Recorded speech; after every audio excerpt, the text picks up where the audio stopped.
let's stay with GST for a moment. How do you think there was also, income tax cuts, for the bonanza for the middle class in the last budget, followed by now rationalization of GST, a long-standing demand. Like you said, it's taken months of, work on it.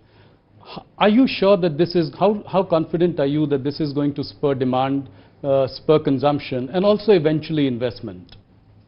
It's very logical, Rahulji. Take, for example, the reduction in cement from 28% to 18%. Yes. It suddenly brings down the cost of real estate and building a home.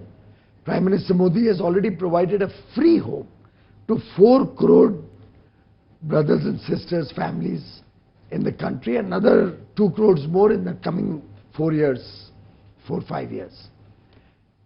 A reduction in cement price also helps the middle class now get the ability to own an affordable home. When you reduce the price for tractors, tractor parts, all other farm equipment, you are helping the farmer modernize, helping him improve his productivity. Right. When you make the two-wheeler cheaper or a small car cheaper of 1200 cc, the aspirational middle class, the young man and woman who wants to have a two-wheeler, gets encouraged and is able to afford to buy a two-wheeler, with interest rates also simultaneously coming down, yes, thanks to low inflation and loans becoming cheaper and easily available, right, in a strong banking system that we have today, not what we had in 2014. When the housewife goes out into the market, almost every product of daily use, all food products, all processed goods, foods, all material that is required for her kitchen, foodstuffs, utensils, everything will see a transformational reduction in prices. And industry has committed to us that they will make sure that the full benefit is net of input taxes is passed on to the consumers. So consumers are in for significant gain, and I'm very, very confident. And how are you sure of that? How will you ensure that the industry there are enough tools? There have been cases of profiteering in the past. So. Few and far between. Otherwise, our experience is you can trust industry. Okay. Prime Minister Modi's biggest strength has been that he has trusted industry and they've never let him down.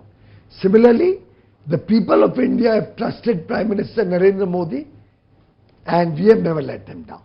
So I think it's a two-way trust.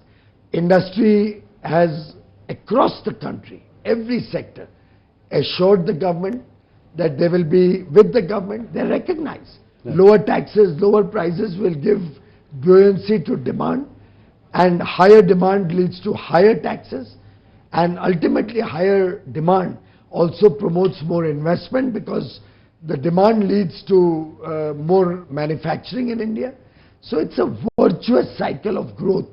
And the multiplier impact is what will give India a big boost. Okay. Let us also talk a little bit about the revenue implication or the revenue impact that this might have. By one estimate, about 48,000 crore would be the revenue impact. Do you see that, we will be able to take care of this and, any kind of fiscal slip that you see, going forward? Rahulji, we are currently collecting nearly 2 lakh crores every month. And with this boost in demand, the revenue will probably go up rather than being a revenue So loss. You're expecting some amount of revenue buoyancy as a result of this? So it is always so. And I think every theory, right, economic theory suggests that.